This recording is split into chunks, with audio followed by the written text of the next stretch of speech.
Welcome to the Earth Keepers podcast. This podcast is for people who seek new and better ways to love and care for the earth. It's a podcast for anyone who is deeply concerned about the harm being done to the environment on a local and global level. It's a podcast that builds community and connection between people of like heart and mind, people who believe that earth care should be integrated into every aspect of life, and for many in the Earth Keepers community, that includes our spiritual practices. In this episode, we'll talk with Mary Dejong, founder of Waymarkers, an organization that offers spiritual formation, education, and guidance. Our conversation focuses in part on the upcoming solstice on December 21st, that day in the wheel of the year when the northern hemisphere is tilted farthest away from the sun. It's the shortest and darkest day of the year, and traditionally marks the start of winter. Of course, it's also the day when the southern hemisphere is tilted furthest toward the sun, thus marking the first day of summer for those in the south. In my conversation with Mary, she helps us to understand the significance of solstice, and from her home in the north, explains how solstice can be a time for wholeheartedly embracing the change of seasons, and even learning to love the dark days of winter. Her larger point, though, is that all of us, whether we are in the north or the south, can learn to hear what the earth is speaking in a language of darkness and light to those who have ears to hear. That's the story of the earth coming through, a story of the earth that speaks the language of light and dark and deep burial and resurrection. And to be able to witness that in your own particular places is a really, really powerful experience. Welcome, friends, to the Earth Keepers podcast. Mary, welcome to the podcast for the second time. Thanks for being with us. For those who haven't heard the first episode that we did, perhaps you could tell us a bit about your life and your world. Absolutely. Well, it's wonderful to be here with you, Forrest, and with all of you friends who are listening in. This morning, we're talking on a gorgeous, cold, almost wintry day. It feels like winter's already coming in. This is the Pacific Northwest, and I live in the traditional lands of the Duwamish people with much gratitude and honor. And this little pocket of land that I live on is actually called Quatsich, which is Lasut seed for green and yellow spine. And it's this beautiful little 43-acre pocket of forest on what we now know as Beacon Hill. So kind of Rainier Valley of Seattle. And I live here with my 4 kids, my partner Joel. We have a flock of chickens that feed us daily and a little feral kitty named Saint Findus.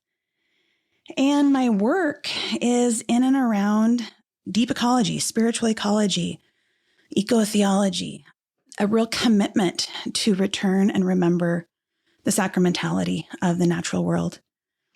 That holy mystery is present wholly here and guiding people, guiding others through writings and retreats, opportunities to teach, to reconnect to this reality.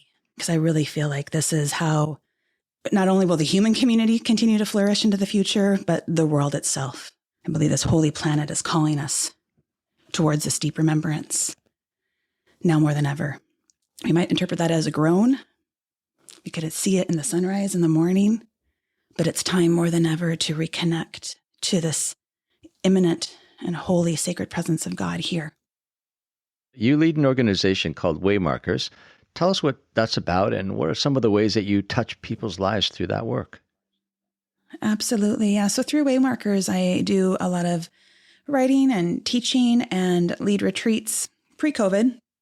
And during COVID, now that a lot of that teaching has gone online, where I'm bringing people on a journey of sacred eco-awakening, essentially. And this is a sacred journey of reconnecting faith traditions to the landscape. So this is absolutely a sacramental worldview. It's reconnecting to an immanent reality, that great mystery, holy mystery, God is present here, and that the earth is holy and even a primary incarnation of the divine. So Waymarkers then holds that work, and even its name it's coming from the Hebrew scripture and the tradition of the great journey of the return home. as the Hebrew people are wandering these landscapes trying to find return home, they're called to look for waymarkers. And waymarkers actually translates in Hebrew to trees and stones. So this sense that the wild presences, these elemental presences, actually are calling us home. It can help us return home. And again, home being here on this holy, holy, imminent planet. Now, I've heard you use a really intriguing term before, and that is spiritual ecology or even ecotheology. I'm wondering if you could unpack that a little bit. It's a fascinating term. Yeah, well, let's start with spiritual ecology. So I'm actually an urban naturalist, and a lot of my work has been in kind of ecological restoration of urban landscapes, particularly urban forests. And spiritual ecology, it's this intersection of realities that I think calls out the great illusion of separation, that somehow like the environment, the natural world is separate from the human self or the soulscape. And spiritual ecology says, no, we are so interrelated. Our physical human selves, our soul selves are integrated and interrelated with the lands, the environments in which we live. And it invites this opportunity to not only be mirrored by the natural world and to see our lives and our kind of soul journey and our psychospiritual formation through the landscape, it also just provides opportunity for profound interrelationship. So yes, this mirroring where we, kind of benefit, but it's also where we begin to not only see nature as a source of energy and sacred presence, but where we in relationship are giving ourselves over to the realities of the natural world, the systems of the natural world. We're leaning into them. We're learning from them. We're sensing into the deep wisdom that resides in these ecological systems, these biospheres. And then ecotheology, this is really more of a call to account. So trained as a theologian, I get really, really curious about how, in particular, the Judeo-Christian tradition and the stories we've told and how we've told them, many of which slowly emerged as a story of separation, especially with the idea maybe of humans being the top of the chain of creation or the crown of creation. And that posture, that severing, that separation from the natural world has caused great violence and harm to the planet and to, I think, people as well. So ecotheology will say, okay, let's look at scripture. Where do we find these stories that perpetuate separation? And where do we actually find stories that are deeply, deeply entrenched in the land?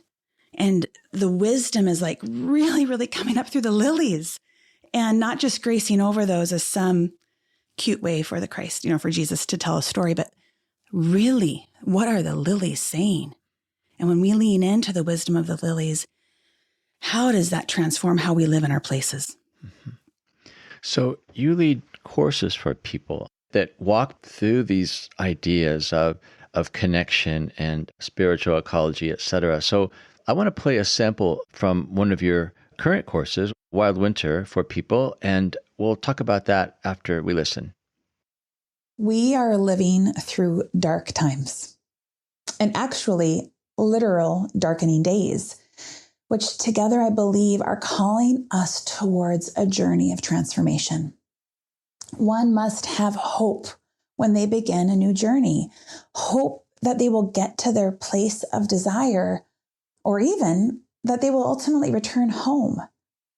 Together we are on a journey of rewilding, a journey that will return and reconnect us to the whole assembly of creation and to the wild rhythms of the sacred and the more than human world.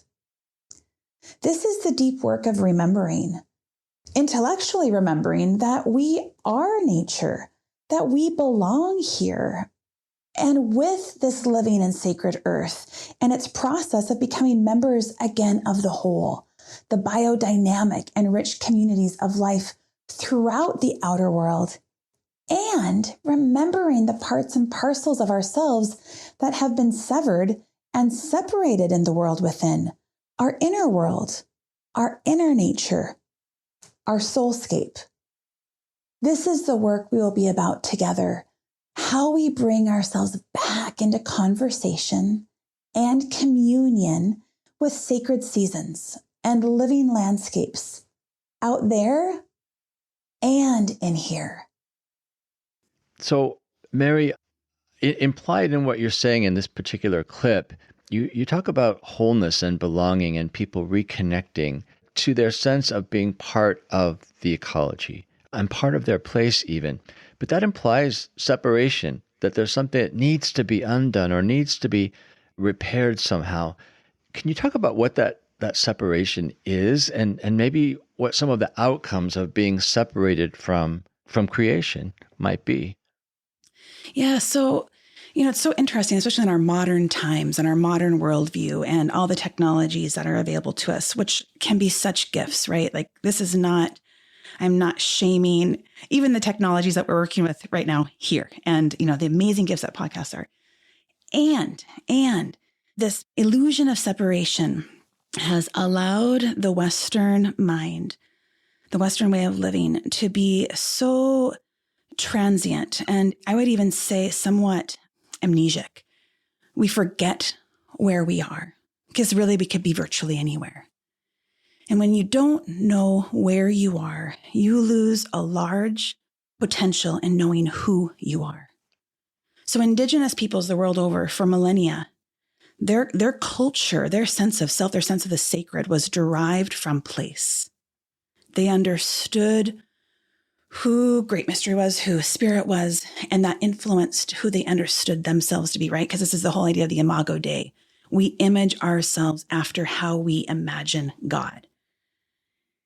And if you have an idea that God is separate from the land, separate from the earth, again, residing in some heavenly abode, well, your sense of self is also going to be separate. And your sense of self and identity into a particular place, it'll be non-existent. And so then this is where it kind of intersects even like with broader, like global environmental movements. It is far too abstract to care about the earth as a whole.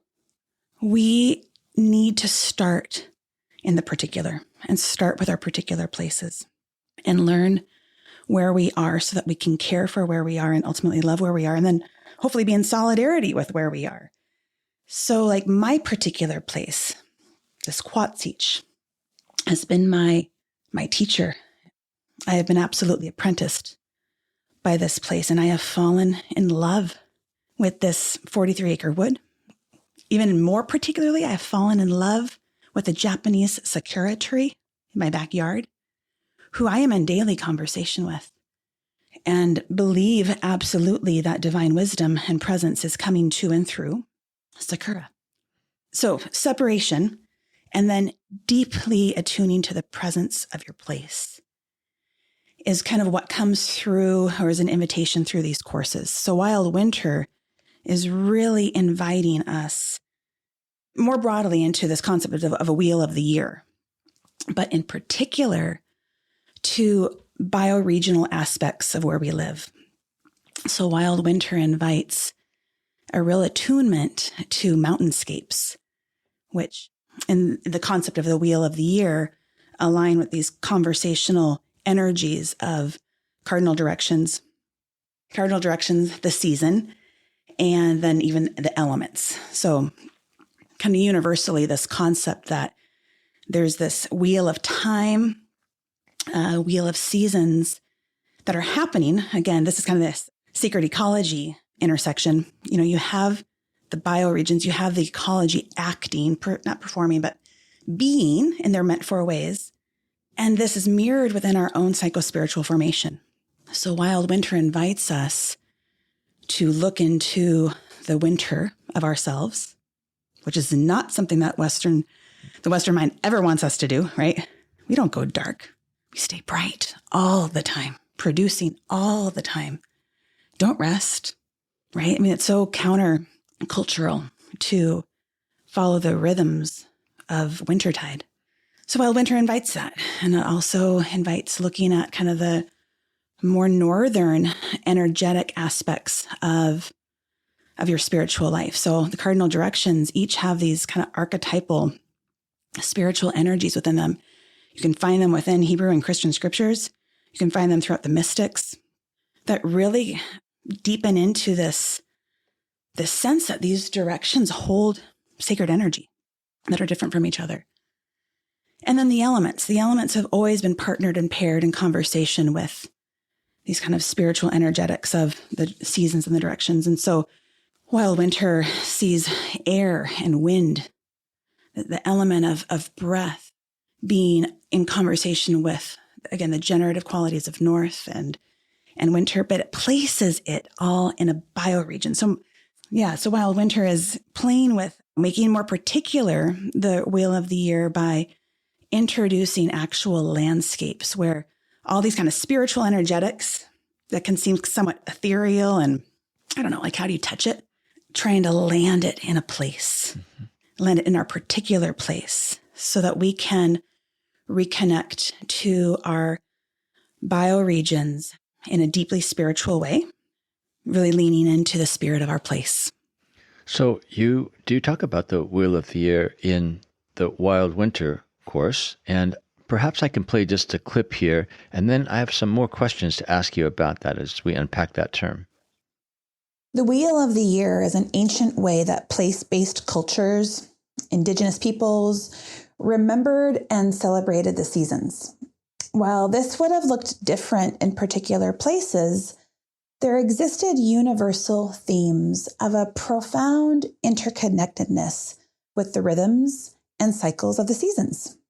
So by participating in the seasons through acknowledgement and celebration, the human community was tied to a cosmic and sacred reality. There was a deep sense that our honor and our gratitude would literally rise the sun, that our celebrations would seed the next harvest. The seasons expressed the deep and divine mysteries of the Holy One. This was a profoundly interdependent and co-participatory way of living within the Wheel of the Year. So the Wheel of the Year is a fascinating concept. I fear that as people listen to language like that, the temptation is to make it all very figurative, right? It's just sort of art talk. It's aesthetic language. And then they're sort of looking for what it really means. But my sense is that you are speaking quite literally, right? When you talk about being attuned to the Wheel of the Year, sort of surrendering to the various meanings of the seasons, practically speaking, what does it really look like to live in that way, to live with that sort of sensibility?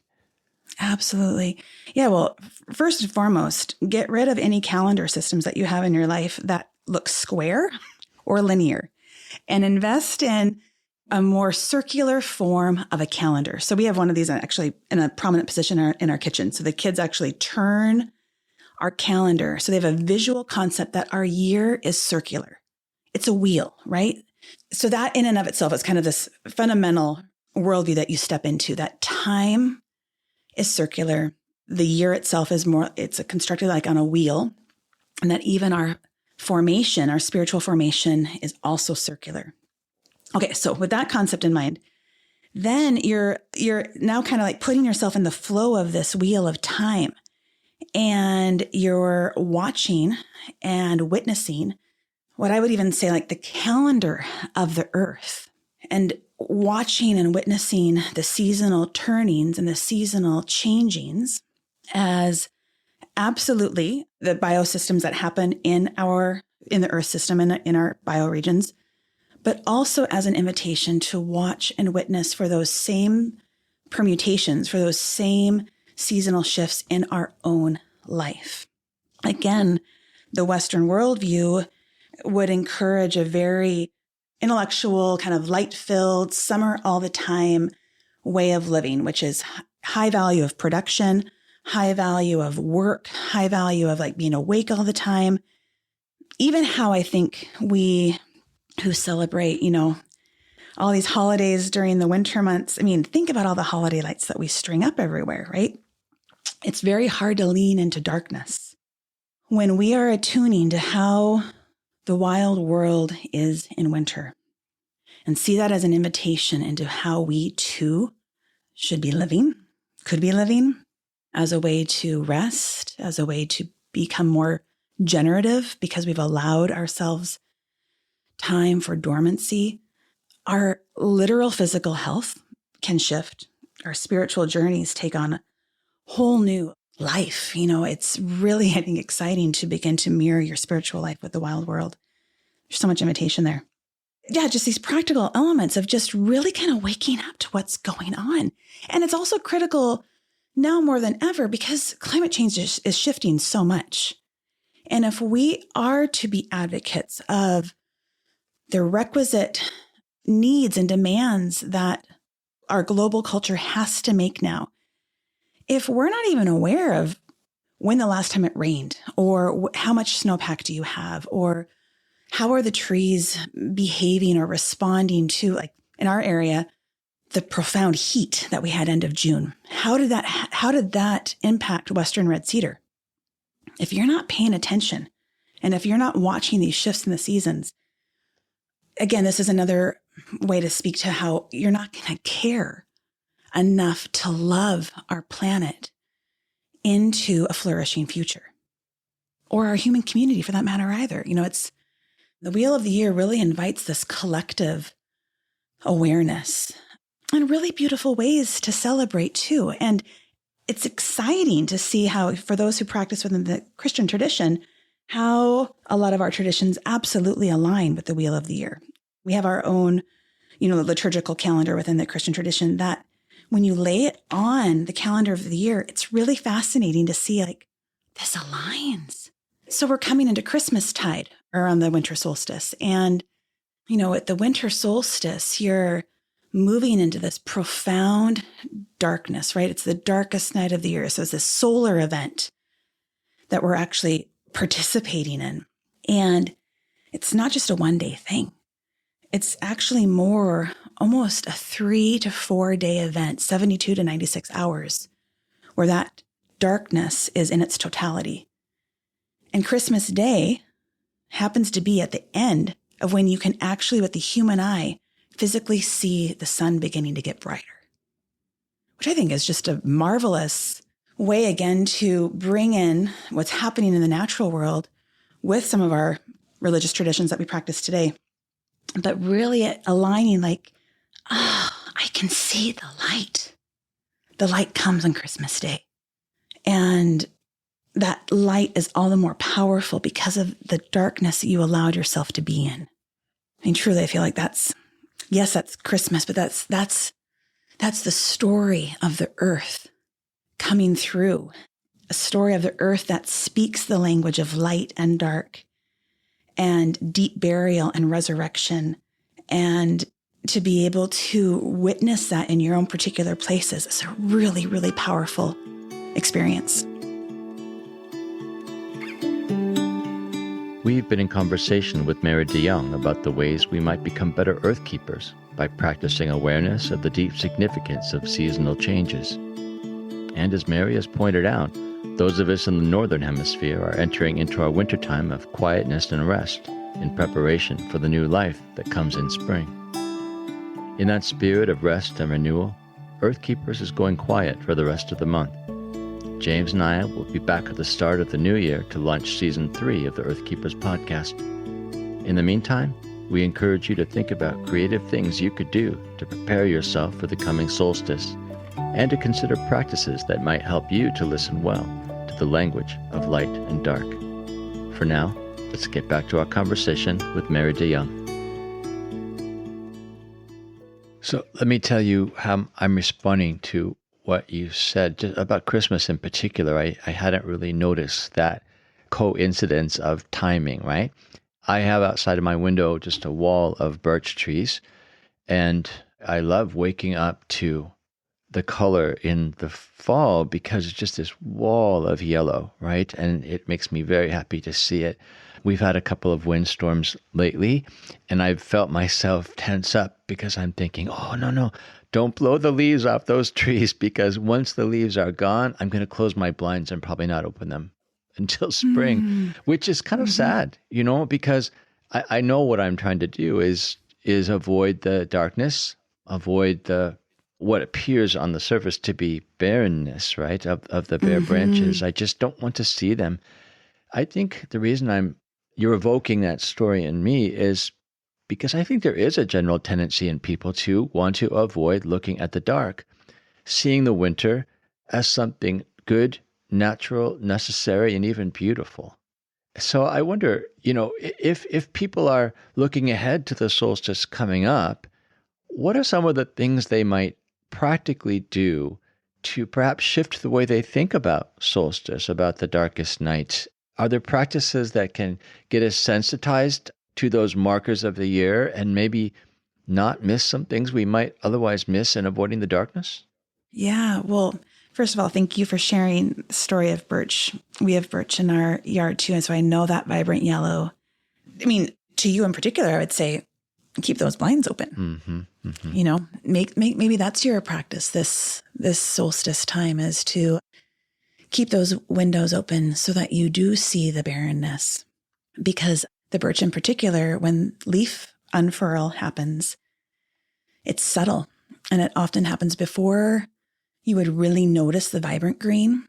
So you want to have those blinds open so you see that, right? But then other things that you can do. So within like the Celtic wheel of the year, the solstices, and in particular winter solstice, would have been a time to light fire. Fire is always a very prominent element in celebrating these festivals, these earth-based solar markers. So fire I mention that because even bringing in that element allows this conversation between darkness and light. And it's not to give yourself fully over to like wanting the light, but you can begin to just play with fire, maybe being your primary light. Maybe you begin especially in the Pacific Northwest, we're north enough where we're hastening towards darkness. You feel the rapid shift daily. So if you're not having a huge bonfire that you're jumping over and wafting the smoke over your dormant agrarian fields, which most of us aren't. So, right, that's impractical and it's somewhat ancient. Could we still bring in fire in the form of candlelight? And maybe you have a particular solstice candle or even Advent candle. This is where like Advent becomes such a beautiful way to begin to interact with the solstice. But it could almost be reverse.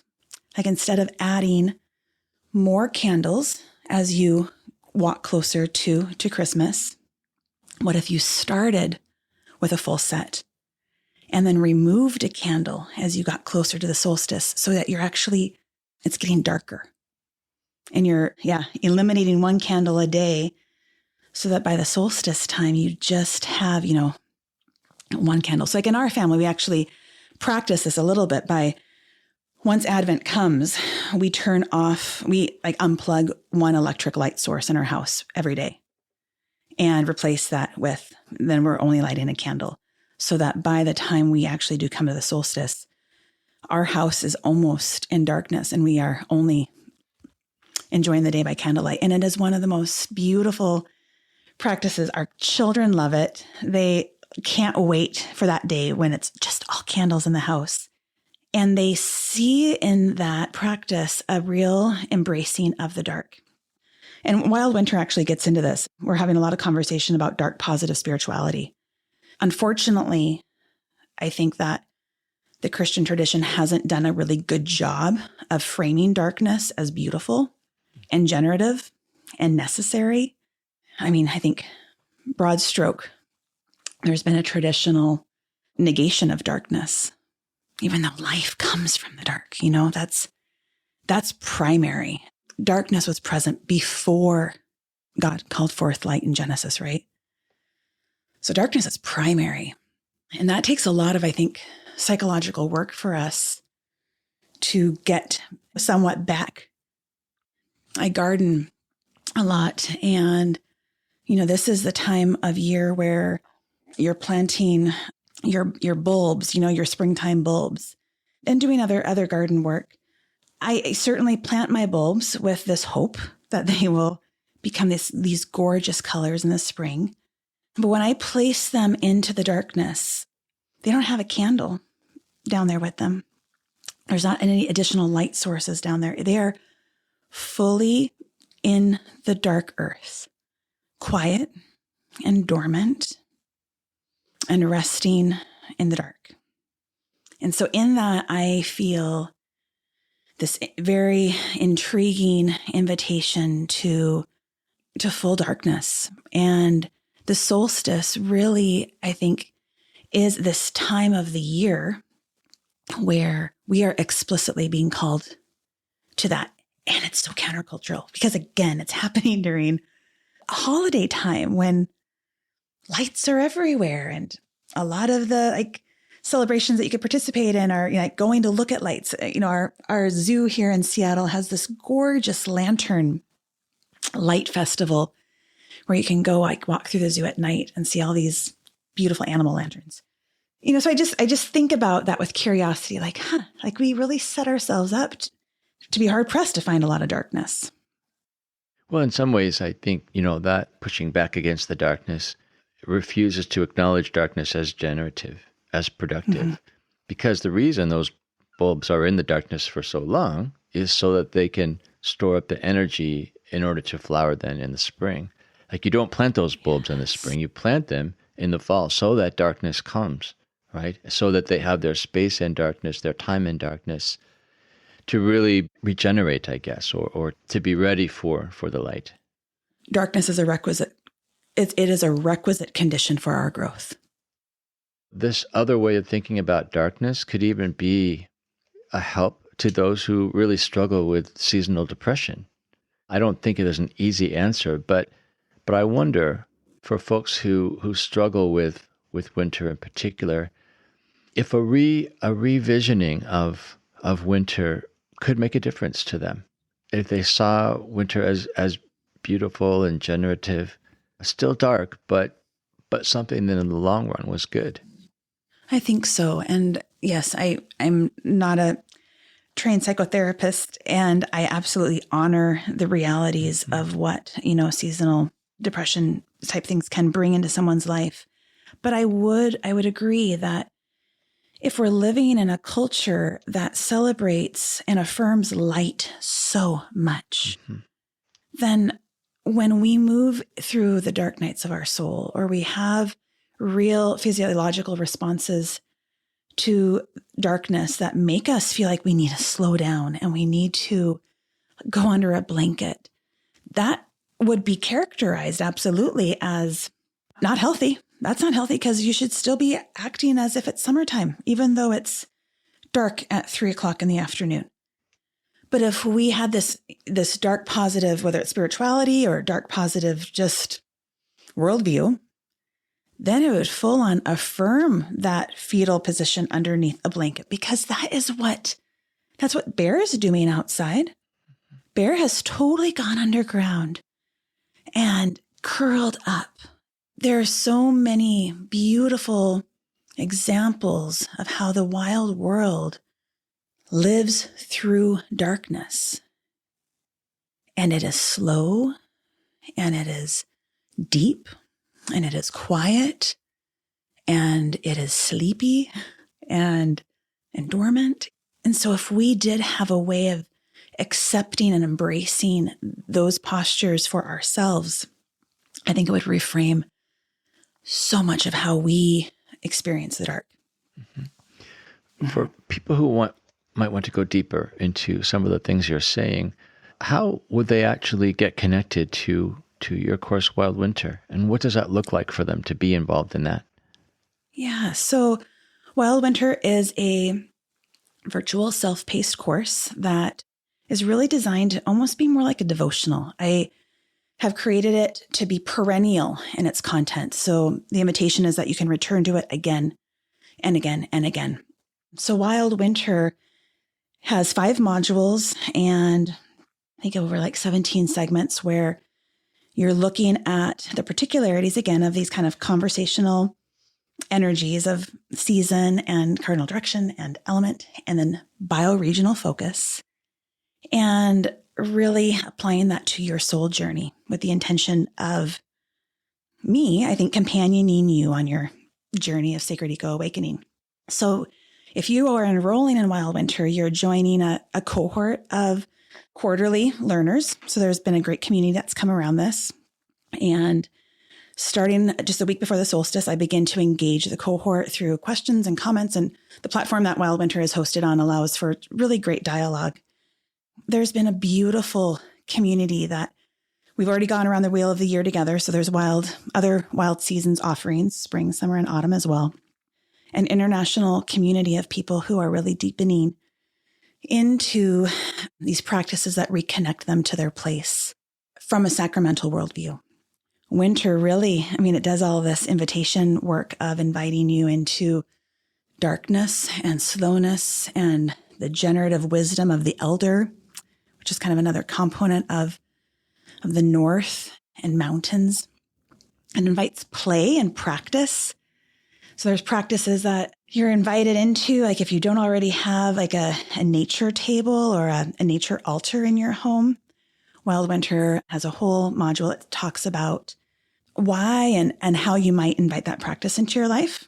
And then it also invites us into seeing all of our playful ways of enjoying the winter season. We like to ski and we like to sled. So that's participating, right, in your place. I grew up at least believing that my play was not participating in my spiritual life. Wild Winter doubles down on how our play is absolutely a way that we are engaging in relationship with a place. And then I would say with the sacramental worldview that when you are engaging in your place, you are in deep relationship with the body of God. So when I'm skiing on a mountain, I get to hold that is a spiritual practice, that I'm, careening down the side of God's body in my particular place, which is offering me a particular understanding of God's character. And again, because of the particularity of place. So yeah, I think it's a lot of fun, and it's been a wonderful community that's grown out of this. Just to close, I want to extrapolate from this whole darkness and light dichotomy that we've been talking about. Oftentimes at the end of these podcast episodes, I'll ask people, where do you find your hope? It makes me think that perhaps that question can be premature if it avoids the question, where do you despair? What is the source of your despair? Because in the same way that darkness is important in the sort of grander scheme of things, it seems like really allowing ourselves to feel into the despair, especially over climate change and environmental degradation, that's an important part of hope in a way, right? You need both. Would you agree with that? I would, to an extent. I think that, we have all these couplings of paradox that we have to hold both. I think about like grief and gratitude. And I think despair and hope are another coupling where you hold them both so that you can feel so deeply into the reality of our times. But I say that I agree to an extent because hope, I'm in a really different relationship with hope right now. And I think it's because how I've understood that word in my tradition. Sometimes I feel like, we've certainly rushed to hope too quickly. And we allow hope often to be the thing that actually dissuades us from any sort of meaningful activism. So more and more, I'm leaning into courage. I'm at a place with the reality of our times. And I think that the darkness absolutely speaks to this. I no longer hope that spring is going to come and look like it has during the age from which we've lived through, and even the last 800 years, because we are witnessing such rapid climate change. To hope that spring will still come in the way that I've known it, at least even in my lifetime, seems ridiculous at this point. It seems ungrounded in reality. And so that's where this move to courage comes in for me. I have despair. I have eco grief. I have Yeah, we have western red cedars in our area that will not survive because of the heat dome that they experienced in June. And we have a much smaller population of red-tailed hawk in our forest because a lot of the babies jumped out of their nest during that heat dome to try to escape the heat, and just literally, they hadn't fledged yet, so they fell to their death. I feel great despair, and I no longer have a strong hope that things will change that much. So that's why, again, courage. So do I have courage? And actually still, I go back to this image of planting these bulbs. It feels more like courage to nest those bulbs into the dark earth than hope. It is a profoundly courageous act to put something fully into the dark and to not know really what's going to come. And I believe that's what we are being called to now more than ever, is to cultivate practices that give us courage. We've been in conversation with Mary Dejong about the ways we all can be more attentive to the movements of the Wheel of the Year. If you are interested in learning more about her upcoming course called Wild Winter, or to read Mary's blog, go to the Waymarkers website at waymarkers.net. That's Waymarkers, all one word, .net. For more information about Solstice and other interesting things mentioned in this episode, just go to the show notes for the episode on the Earthkeepers podcast website at www.circlewood.online/Earthkeepers. If you appreciate this podcast and want to help us expand its global reach, please consider supporting us and the work of Circlewood, our parent organization, by contributing to our end-of-the-year giving campaign. You can learn how to make a donation by going to our website at circlewood.online. Earthkeepers podcast explores ways in which we can change ourselves, our communities, and our cultures to help us to care for the earth in holistic and regenerative ways. Through curated conversations, we highlight the wisdom of thought leaders and change agents who are making a difference and showing us a way forward. When Earthkeepers stand together, they amplify the impact of their resistance against environmental injustice and multiply their efforts for renewal and restoration. I am Forrest Inslee, your podcast host. Our executive producer is James Amadon. Our producer is Dave Olfers. Forrest Reed is our editor and the creator of our original music. Our research assistant is Rochelle Nordman, and Jessalyn Megerly is our social media director. Thank you, friends, for listening, and please join us next time on the Earthkeepers podcast.